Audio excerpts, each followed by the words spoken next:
के भन्ने साथीहरु यहाँ चाहिँ अब फुल चाहिँ हाम्रो घरमा कस्तो कस्तो रहेछ है म देखाउँछु है त मेरो घरको यो एउटा छ अनि यहाँ छ यस्तोहरु हो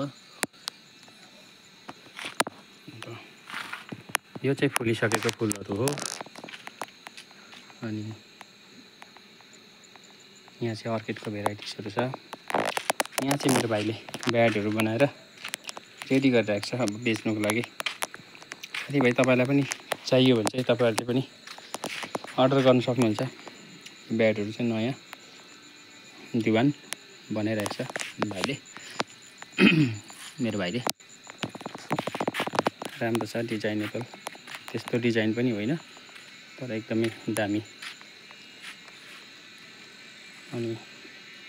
यहाँ चाहिँ हामी किचन बनाउनको लागि तयारी छौं अन्त यहाँ पनि फुलै छ यस्तो टाइपको फुलहरु छ यो चाहिँ मौरीको ढुँडो हो अनि हाम्रोमा चाहिँ मौरी पनि काफी छ यो एउटा भयो सरकारी ढुँड यहाँनिर यो पुत्का हो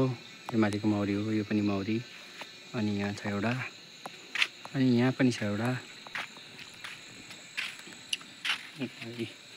पिस लिली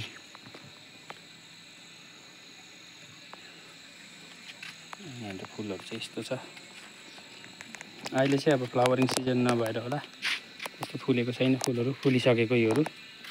यहाँ पनि छ अनि यहाँ पनि छ यो चाहिँ डल्लै हाम्रो अर्किडको भेराइटिजहरु यो फुलिसकेको अर्किडहरु छ अब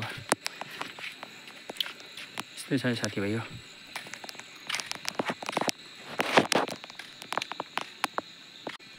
यो फुलको नाम चाहिँ साइक्लोमेन हो साइक्लोमेन यो पनि राम्रो फुल छ यसले पनि हेर्नुमा पनि राम्रो लाग्छ यो चाहिँ यहाँ चाहिँ हाम्रो आमाले सिमी केलाउनु हुँदैछ बेलुकाको सब्जीको लागि यो चाहिँ हाम्रो माङचुला अनि हाम्रो किचनहरु चाहिँ तल छ यहाँ चाहिँ माङचुला हो